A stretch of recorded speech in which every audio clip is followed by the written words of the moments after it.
everybody. It's really good to see so many people in the room today, and I think that's a reflection that there's a lot of awareness that we've made quite a few changes, and I'm sure you want to hear all about that. So that's what Jake and I are going to talk about to you today. So we've done a really thorough review of the way that barristers train and qualify for the bar in England and Wales, and we've had 4 key principles underlying what we've done. So our aim is to develop a more accessible, affordable and flexible training system so we can continue to attract the brightest and the best, and I'm sure that I can see the brightest and the best in the room before me here today, but also to maintain the high standards for barristers for which the bar rightly has its reputation. So if we look first at the components of training, so that'll be probably what most of you are familiar with. So it remains the academic stage of training. So that's doing your law degree or your diploma in law if you haven't got a law degree. And the minimum requirement that we set there is a 2-2. And then the vocational component of training, which we've previously talked about as the BPTC, so that may be how you know it today. But we're starting to get some new terminology coming in there, so I'm going to explain a bit about that. And then finally the pupillage or work-based learning component, so that's the on-the-job training in chambers or other organisations that we authorise to provide pupillage. So what we've concluded from our review is that it's not necessarily about those 3 sequential stages of training. We've now introduced 4 pathways to training, and this is really where the new features are coming in. And we did this talk a few weeks ago, and we were just starting to authorise some of the new providers to these pathways. And just a few weeks later, actually, we've seen a lot of change coming through already. So the pace of change is really quick, which is great because that's what we've set out to do. So the 4 pathways that we're now authorising to are firstly the 3-step pathway, so that's the academic followed by vocational followed by pupillage or work-based learning, and then secondly the 4-step pathway, which is the academic followed by vocational in 2 stages followed by the pupillage or work-based learning. And then the 3rd pathway is an integrated academic and vocational pathway, so combining components, followed by pupillage. And the last is an apprenticeship pathway, which is potentially combining the academic, vocational and pupillage components. So as I say, we've started to authorise to those new pathways, and if you have a look on our website, you'll see what we've authorised already, and there are a number of those providers of the vocational training that are here today, and it's really worth talking to them about what their offer is going to be, and that's starting from 2020. They'll be starting to deliver to those new courses, and a lot of that is about introducing more flexibility and affordability into training. So what we say is that nobody will be advantaged or disadvantaged by the pathway that they choose to follow. Everybody is still required to meet the same high standards. So we are authorising the providers to the same authorisation framework. They need to meet the same standards. What I would say, the apprenticeship pathway isn't available yet, but that's something that we will be looking to in the future. And we know that there are some employers that are interested. They already deliver apprenticeships for solicitors, so they're looking in the future about the possibility for barristers as well. I'm competing with a bit of drilling outside, so apologies for that.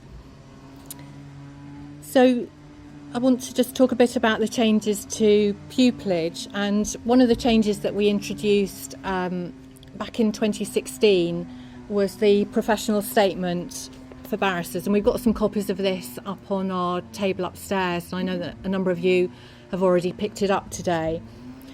So that was introduced quite early on during the process of looking at the way that barristers train and qualify, And all the changes that we've made are based on meeting the competencies in the professional statement.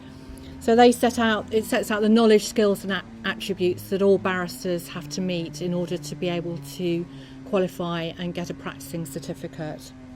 So that helps those delivering the training, whether it's vocational, pupillage, to know what they're delivering to, and it helps you as students know what's required of you in order to train and qualify. So if you're not familiar with it, it's worth picking up a copy from our table or having a look at it online. It'll help you understand the competencies that you'll be assessed about, but also what it takes to train and qualify as a barrister.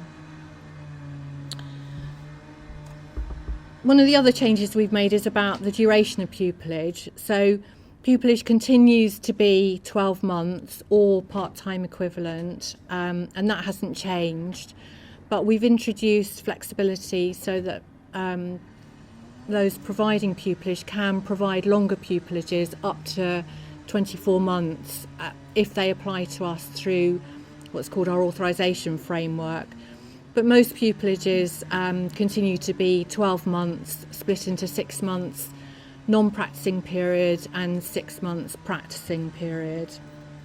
But really that just opens up for a bit more flexibility, potentially for members of the employed bar who might want to deliver pupillages in a slightly different way.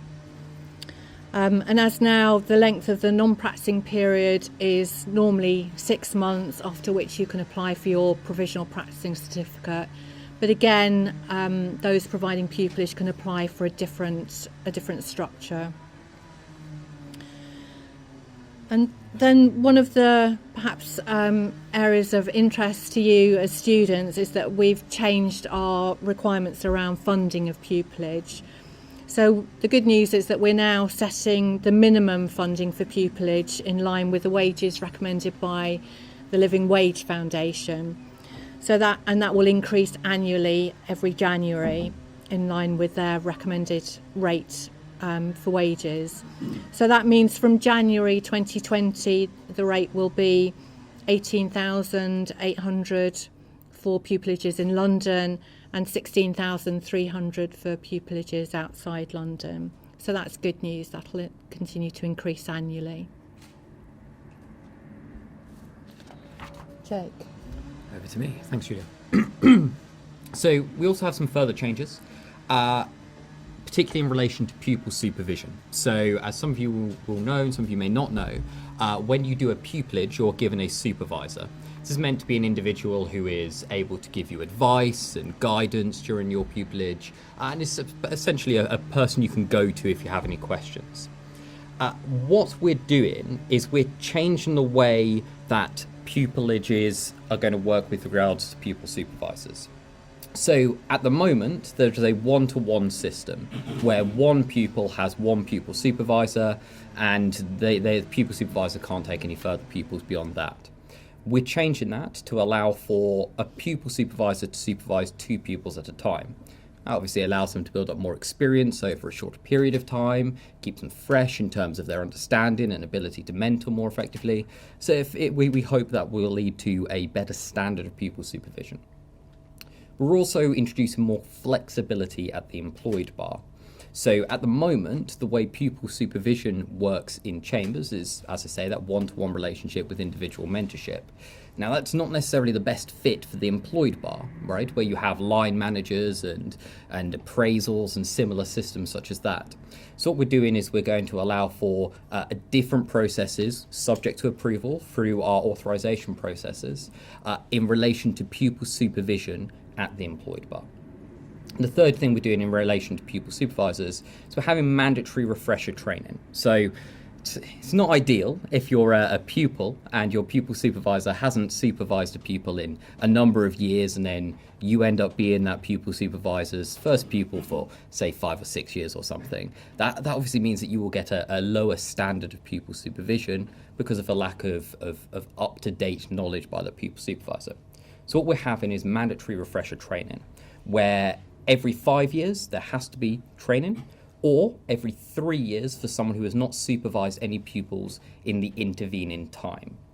And we hope that this will do is it will lead to pupil supervisors having up-to-date knowledge about the profession, about best practice in terms of pupil supervision, and we hope that will lead to a better standard of pupil supervision for each of you when you get to pupillage. The rules which we're talking about today come into force in April 2019, so they've already come into force there.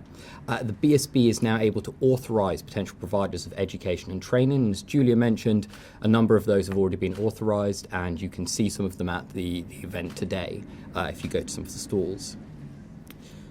The last intake on the current BPTC was September 2019, and then the future BPTC will fall under the new scheme of rules. As Julia mentioned, there's a series of transitionary arrangements for individuals who are in between courses or are going partway through the process at the moment, and the details of those can all be found on our website. Additionally, we will be assessing pupils against the professional statement that Julia mentioned, and the new pupillage funding rules all came into force on the 1st of September 2019, so those will come into effect with regards to the next series of pupillages, and as Julie mentions, those are linked to the Living Wage Foundation. Just a word on diversity at the bar. So the bar, we think, is heading in the right direction in relation to diversity. It's making slow, but it's making steady progress. Some statistics up there on the screen for you. You can see that the majority of BPTC students are now women, and the same is true for pupils, with 56% and 50.4% respectively. With regards to BAME, 37% of BPTC students and 16.3% of pupils. I think that is moving in the right direction there as well. Of course, we remain committed to a more diverse profession, and we will continue to make improvements across the profession and across training to ensure that these numbers are maintained and improved where necessary and possible. And now sort of the reality check slide, as it were. The profession is highly competitive, and getting into the profession is highly competitive, and it's important that you're given the raw facts about that difficulty. With regards to getting pupillage, as you can see from the slide, 45% of those who enrolled on the course between 2013 and 16 had started pupillage by March 2019. As you can see, that's less than half. Now, with a word of caution in relation to interpreting that statistic, not everyone who chooses to do the BPTC chooses to go on to be a pupil. A number of people who do the BPTC will choose, for whatever reason, not to pursue pupillage. Perhaps they've decided to go into academia. Perhaps they've decided a different profession is right for them. Perhaps they did the BPTC for the sake of the course itself and never intended to do pupillage. So whilst that number is 45%, it doesn't entirely portray the perfect picture there, because there is obviously some room for difference. In terms of getting pupillage, your chances are much better with better grades. So to give you some statistics there, those people who got an outstanding on their BPTC, around 83% of those such graduates had a first-class degree, and 73% of those had a upper second-class degree, and those had begun pupillage. With those who got a very competent on the BPTC, around half of those with a first-class degree, and around 40% of those with an upper second-class degree, and around 18.5% of those with a lower second-class degree had also begun pupillage. And then with regards to competent, those who are competent, entry rates into the profession were much lower, with 11% or less for all degree classifications. So it's important to note that your chances of getting pupillage are much, much higher with better qualifications.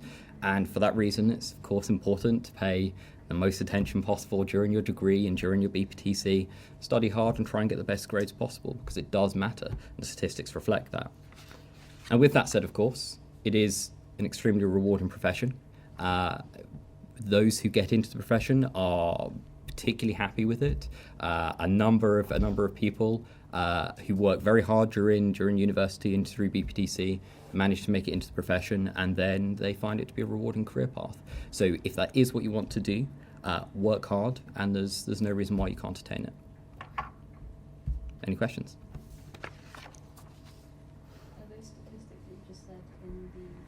website for everybody? Yes, so we have, so with regards to diversity, there's a diversity report which we publish. You can find those on the website. And in terms of entry to profession, there is I think they call it the bar temperature report or bar thermometer report. But again, that can be found on the website and lays out all of the statistics in relation to entry into profession. Question over there. Thank you for the talk. My question was, I know you say the statistics are online and I have checked this, but I was wondering about international students who do the BPTC and the rate of them getting pupillage after. Would you happen to know that? Yeah, so the question was about the rate of international students going on to do pupillage. Well, as Jake said, I think you have to look at those statistics with caution because the courses are popular with overseas students who then intend to go on to practice back in their home countries. So I think that's why we've got the statistic there for UK and EU at rates of going into pupillage rather than across the board, because I think it's difficult to interpret that. So I think if you're looking at those statistics, I think the statistics are on our website. They are. Then I think you have to look at them with that in mind, because it's clear that people are coming just to get the course qualification here because of the value that it has back in their home country. I don't know the statistic off the top of my head, but if you come and find me on the stall, we're just up on the first floor in the main building. I'm sure I can help you find it on the website. Question over there? Yeah, will a barrister always need a law degree? Then solicitors would be moving away from that, So the question is, will a barrister always need a law degree compared to the changes that are happening with solicitors? So the answer to that is that we specify the minimum is a degree, so with a minimum of a 2-2 classification. So it doesn't have to be a law degree. You can do any degree followed by the graduate diploma or whatever it's called in future. So we the requirement remains that it's a degree-based entry into the profession. Does that answer your question? Do you see that continue in the future? Is That yeah. say what's going to happen? No, I mean that's the result of our review, is that it remains a degree-based entry. Was there a question here? Question at the back. Yeah, you know, with the new courses, TC courses, will they still be graded outstanding, very competent, etc., or is it because it's different for every institution now? So would they choose how they grade it? Yeah, so the question was, do those gradings of competent, very competent, etc., continue under the new system? So we set and mark some exams centrally. We're removing those classifications, but students will continue to receive scripts of their results.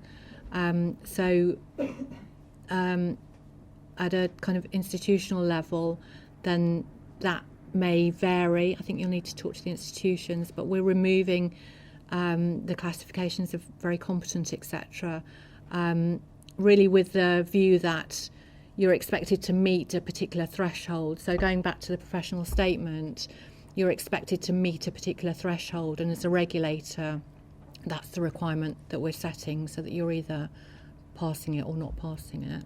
But your percentage mark will still be on your results sheets? I believe so. Okay, so an prospective chambers or employer will see whether you had over 80, over 70 or over 60? Yeah, so the question was whether potential pupillage providers will still be able to see your mark. So I believe that will be the case, yeah. Question at the back? Hi, yeah. So I qualified in a course in 2018, so I just wanted to ask really, I know that obviously it's 5 years that you get to get pupillage. If you leave working in that profession, do you allow to extend that time frame to obtain pupillage? So the question was about the time, the limiting time between completing the vocational training and starting pupillage. So that requirement remains. You need to start it within 5 years. So your question was about if you're working in a relevant field, whether that changes. There's still the opportunity. So any of our education and training requirements, there's the opportunity to apply for a waiver based on experience that you've gained. So that may, for example, allow you to apply for a reduced pupillage because you've gained equivalent experience. And again, in terms of the time limitation of 5 years, you can apply for a waiver. Each case is looked at individually. Those that are granted waivers are, in terms of the time limitation, are exceptions, but we will look at each case individually. And that in particular now we're looking at that in terms of what skills you've acquired in terms of the professional statement. But the timeframes are set in order to ensure that the qualification doesn't become stale. So after a certain period of time, the course that you've completed will become stale. In other words, too big a time will have elapsed between completing the training and starting pupillage. But if you've got an individual question, then come and talk to us at our stand later, and we can talk to you about your case. Question over there? On the website it says you guys have scratched the QLD system and qualifying law degree. Does that mean exactly? Yeah, so we've kind of simplified the requirements now. So we have changed the requirement from the qualifying law degree to say that you will have had to have met the foundation subjects of legal knowledge.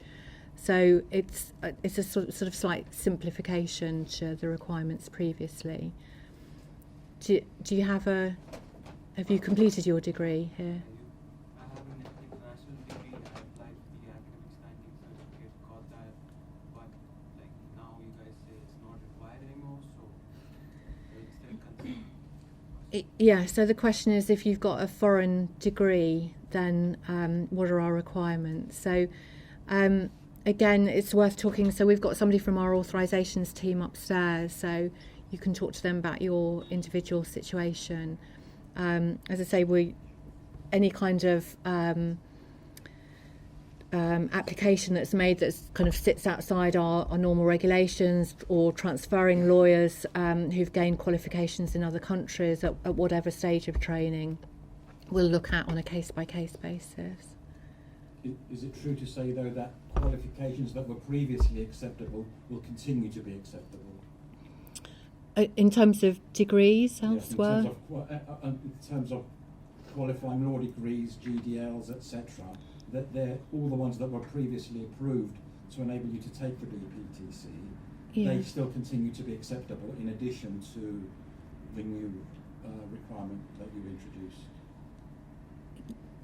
Yeah, I mean, I couldn't say kind of blanket every yes to every situation. I mean, but broadly speaking, yes. Nothing's been abolished per se, but you've introduced a new option. Yeah, I mean, as I said at the beginning, our principles are more around flexibility. That's one of the key principles. So much of what we've done is to remove limitations that were in our rules previously, where we didn't need to be setting those limitations. So that's really the objective behind what we're trying to achieve.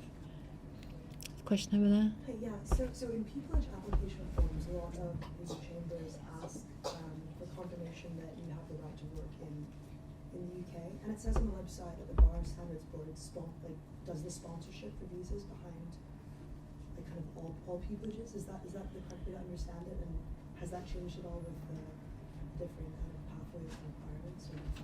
Yeah, so the question was about if you about the right to work. So pupillage, those providing pupillage ask about your right to work.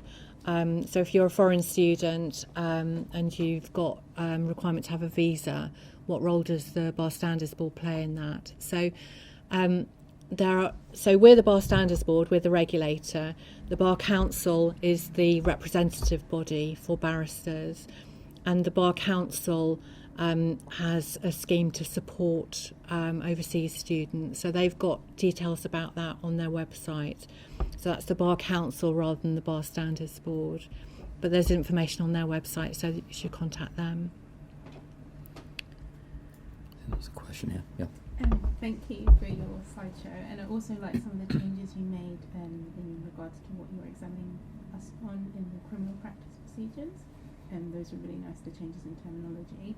Just throwing that out there, even though we didn't discuss that today. Okay. But one question was, in regards to the statistics that you were saying, and especially around the BAME ones, like what are you actually doing? Could you explain in terms of improving that?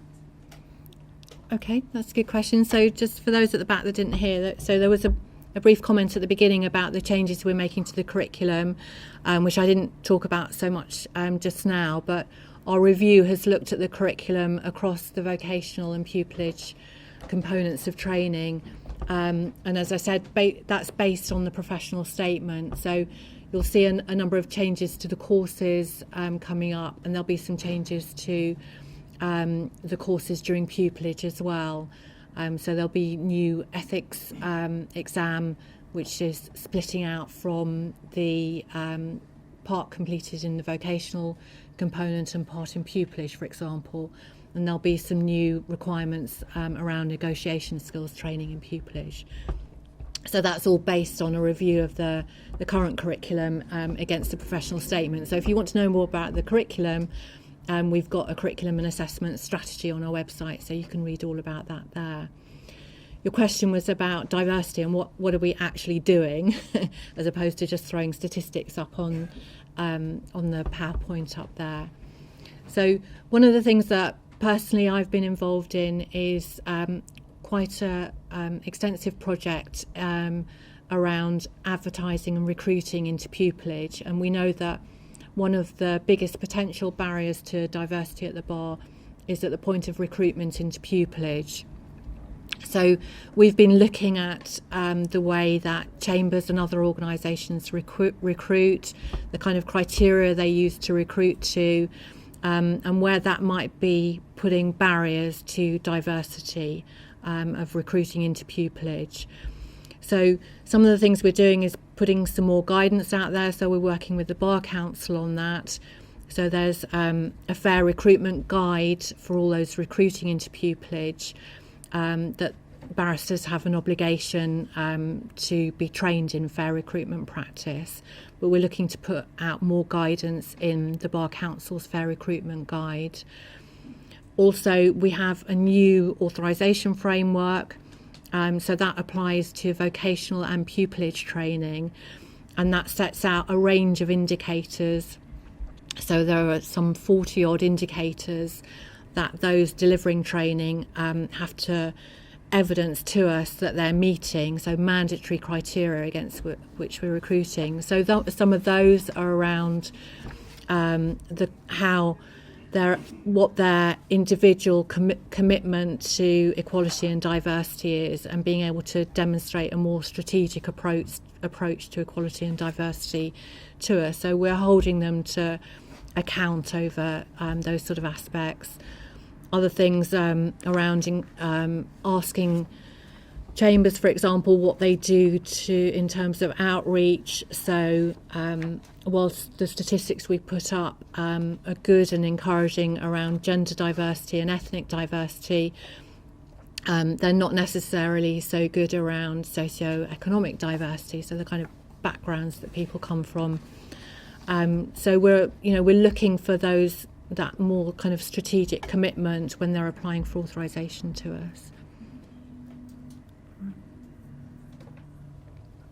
I think there's a question here. Hands shot down though, perhaps. Not anymore? No? Okay. All right. Well, thank you everybody for your interest. We're on the stand in the top of the staircase in the room over there if you want to come and chat to us about anything that we've talked about, anything you want to know a bit more about. Thank you. Thanks all.